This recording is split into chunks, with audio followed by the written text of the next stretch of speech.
a fart has no nose. They don't seem to understand how the rest of us smell the rot here. And it is a real problem because most MPs, most politicians are not like that. They're decent people. Mhm. But the trouble is, if you lose trust in individuals doing really stupid things, then you may lose trust in the system and think they're all the same, which Yeah. they're not. Well, let's begin by discussing gambling. In less than 2 weeks, the public, of course, going to be heading to the polls, the general election on July the 4th.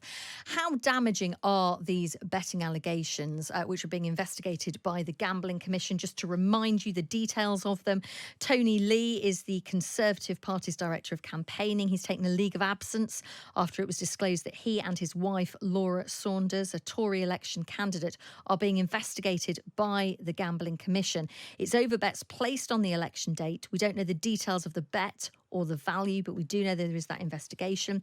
On Monday, one of Rishi Sunak's police protection officers was arrested after it was alleged he placed a bet on the election's timing. And also, the Gambling Commission announced last week it's investigating Craig Williams, Sunak's parliamentary aide, after it was revealed he placed a £100 bet on a July election. Nicky, obviously there's an investigation ongoing. We don't know the details of that. But it's not a good look, is it? It's a terrible look. It's a terrible look. And it's how damaging is it? I mean, I think obviously it's damaging to the Conservative Party campaign. Of course it is. But there have been lots of other things that have been very problematic. So I think it just sort of plays into a broader narrative and confirms why people are so fed up. But I think it's deeply damaging, as all these things always are, just to politics generally. And we're going to come on and talk about, as you said, trust and integrity. But I think, and it's deeply frustrating. I mean, the Conservative, as I understand it, Conservative Party candidates, former MPs, those aspiring to be MPs, plus everybody else, are incandescent with these people and what they have done. We've got activists, like all parties, going out in all weathers to knock on doors, put leaflets through doors and fold and stuff envelopes and everything else. And frankly, there's a lot of candidates for whom this is already feeling like a very long campaign. And then you get these people doing these incredibly, stupid, but also potentially criminal activities. And I think it's unbelievable. So it needs to be dealt with. I'm glad Rishi Sunak has said what he has. But should he suspend the candidates? Yes, of course he should. I'm afraid once you get into an election campaign, usual rules don't necessarily apply. I think you have to react swiftly if you're a party leader. And I'm also concerned with people say, I think the Welsh Secretary this morning was on saying people have broken rules. These aren't rules. These are laws about not using inside information to place bets, and they need to be treated as potential breaches of the law. Gavin? Well, I despair, frankly. I agree with everything Nicky just said, including I know very well one Conservative Party candidate who I know will be detonating over this. But what can that person do about it? What kind of judgment do people like this have? I mean, in any sphere of human endeavor, if you've got inside information about something and then you bet on it, you're likely to run into trouble. So that's, to me, one of the questions. I've just been reading extracts from Sir Anthony Selden's new book, in which he says that the government since 2010 till now has been the worst government since the war. But he particularly suggests that after the clear out by Boris Johnson over Brexit, when we lost people, really admirable people within the Conservative Party. This is not a party political point. This is about the kind of people they were, David Gauke, Dominic Grieve and others. And Nicky Morgan's another one whom I admire. So how did they end up with some people whose judgment is so poor? We have to see exactly what the facts are, but it would appear that some of them have used insider information to bet on something. And I just find it extraordinary that these people can be in the Conservative Party at all. Nicky, I wonder if it's to do with the calibre of the people, or actually, as has been suggested, this is just the situation that a government has been in power for too long. They have become arrogant, don't believe the rules necessarily apply to them. And it's just another example of being completely out of touch with the rest of society. Well, I think it's a bit of both, isn't it? Really. Obviously, there are individuals who have, as Gavin says, when faced with a choice about, having potentially some inside information, and obviously we'll have to see exactly what the facts of the matter are. But clearly thought either they knew something or thought they knew something, and they were going to use that information. And at no point in that process, before they allegedly placed a bet, did they think, perhaps I shouldn't be doing this. I have some more information than the rest of the market does, and therefore I should not be deploying that information. So there's individual conduct, absolutely. And I think there's a whole issue about, and of course, I mean, we're talking about this particular issue. Every party will have problem and has had problems. It is having problems with individual candidates. So there's a whole thing about vetting and are we getting the right people standing for election? But there is also the point, as you say, about a broader culture within a party, whether the party leadership has the right grip on its candidates, on its MPs, on behaviour of its party officials. I'm involved now in other organisations, and we spend a lot of time talking always about the culture of the organisation, and it's important that everybody is clear what the culture, what's expected, and they're all pulling in the same direction. And I think that's a challenge after 14 years. It shouldn't be as much of a challenge as it is, but it appears to be that a party is thinking more about itself than it is about whether what it's going to do is right, setting the right tone basically for the country. Not completely disconnected from this conversation, let's go on to trust and integrity then, because this seems to be a recurring theme, whether in this context actually, or in light of the Leaders' Question Time TV programme last night, where various issues around trust seem to sort of crop up. So things around, for example, Sir Ed Davey, the Liberal Democrats, and tuition fees, or Rishi Sunak and 14 years in government, and perhaps his support for Boris Johnson until he didn't support him, perhaps his support for Liz Truss until he didn't support him, but also on 14 years and a record to hold up against him. And then also, Gavin, on Sir Keir Starmer and Jeremy Corbyn, and whether there is a trust issue here for Sir Keir, but for the other politicians too. I mean, he wasn't the only one who was put on the spot when it came to questions of, can you be trusted? It's just quite fascinating how much that's coming up. It is, but it's not surprising in a way. I mean, in the research from my most recent book, I spent a lot of time looking at the collapse in trust in British institutions and how actually there's a kind of paradox here. Within OECD countries, people in the United Kingdom trust each other more than most of the other countries, but we trust our governments much less. Right. So there's something gone wrong, seriously wrong within the political system that leads to this. We don't trust their judgment. We don't, and even little things. I mean, we've seen it with the Reform Party. We've had Mr. Farage has apparently got a vetting organisation which he didn't understand quite how that worked and spent £140,000 on it.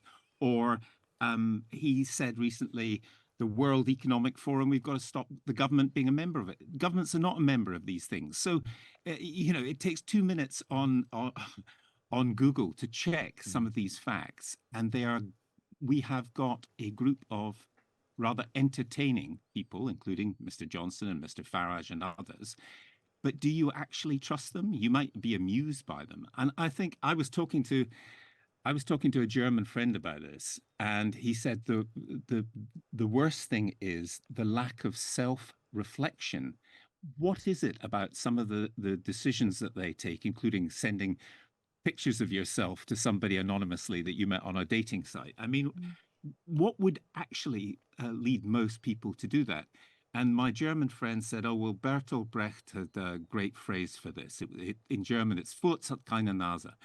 A fart has no nose. They don't seem to understand how the rest of us smell the rot here. And it is a real problem because most MPs, most politicians are not like that. They're decent people. Mm-hmm. But the trouble is, if you lose trust in individuals doing really stupid things, then you may lose trust in the system and think they're all the same, which they're not. And Nicky, build on that for us, because what Gavin's saying there is there's a there's a kind of perception of politicians, but it kind of originates a lot from a lack of self-awareness as to how what that perception is among the public. Yes, I think that's right, and I think Gavin's right to talk about trust in institutions, including obviously government and Parliament as well, having fallen. Um, I think there is it's an interesting point about self-reflection and how people see you, because actually I think these days in politics, in many ways, far too much time is spent thinking about how everything is focus group to death. How is it going to be received? How are we going to, communicate all of this, rather than actually them asking the more fundamental question about, is this the right thing to do?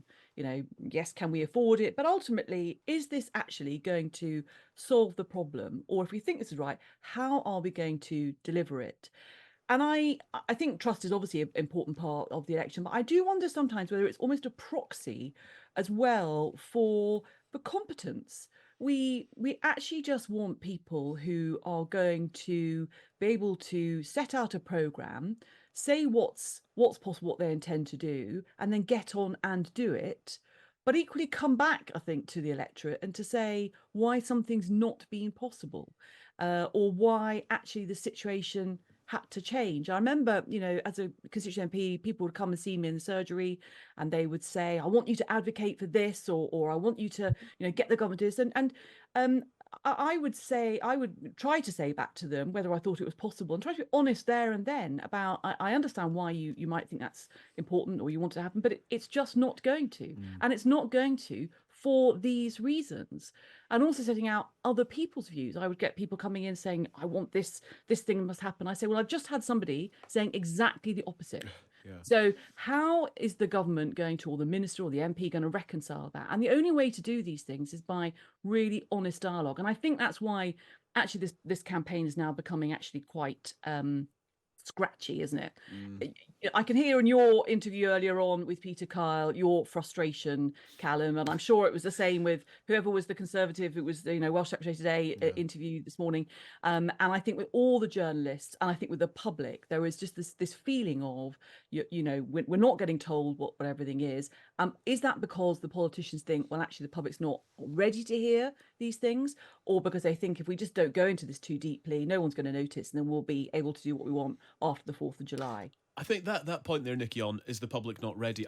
There's a really interesting conversation to be had in that. I think because I would wager, at the risk of straying into territory around an election where we shouldn't be, but I would suggest that the public tend to be actually further ahead of politicians when it comes to the realities of conversations that need to be had. Well, our listeners and the messages, and obviously it's unscientific, but the messages we get in from listeners is that they just want politicians to answer a question. They want us to ask difficult questions. Exactly. They want us to scrutinise. They want an honest answer from a politician. Then they feel informed and can actually go out and vote. Yeah. Tell us where the tax rises are. Tell us where the cuts will be. Tell us what's realistic. Tell us when you think it's going to happen. That's absolutely right. And I hear what the Times readers, and I know that people have been suggesting manifesto suggestions, which actually have been very sensible, the ones I've heard and everything else.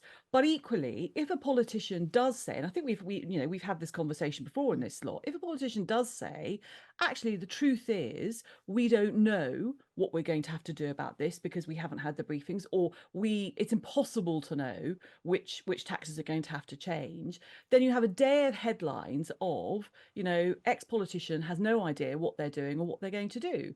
And so actually that doesn't help the debate either. We've all probably got examples of times when we've when I think a couple of times I've sort of said we don't know what the answer is, and you can always hear sort of jaw dropping at the end. Sorry, pardon, what? You haven't got a sort of a quick answer for this or a quick easy solution. And you're right, I think, which is that the public know, particularly for some of the problems we're facing, there are no quick and easy solutions. Goes back to what's my attitude going to be? How will I work my way through this particular set of problems? Which is why I think the whole thing about values is something the public are grappling with. Yeah, Gavin, just a quick thought from you on that, on where the public are. Are they ahead of politicians actually when it comes to the reality? I think they are. I have some considerable sympathy for some politicians in this. I can only think of, in years of interviewing politicians, one senior politician who said, "I don't know," in a response to a question. And it was a foreign policy question I put to David Miliband when he was Foreign Secretary, something about Libya. And I said to him afterwards, it was really refreshing that you said you don't know what to do, because I have no idea what to do either. But and he said, yes, he said, but the trouble is, if the risk is, as a politician, that some person who's doing the interview will say, "What do you mean you don't know? You're the foreign secretary." And there is something in that that journalists have got to understand, that "I don't know" is a reasonable answer, or also actually that you can be a bit dull, as Clement Attlee was, and still get a lot of things done. Winston Churchill used to take the mickey out of him and say that an empty taxi pulls up and down his street and Mr. Attlee got out. Well, he actually achieved that a lot. And I think I would rather have a so-called empty taxi that does things than an entertainer who entertains us for a few minutes and hasn't a clue. And we have had that recently. Yeah, a few people have got in touch saying, how can you have a conversation about trust and integrity in politics without mentioning the name Boris Johnson? There you go, I've mentioned it.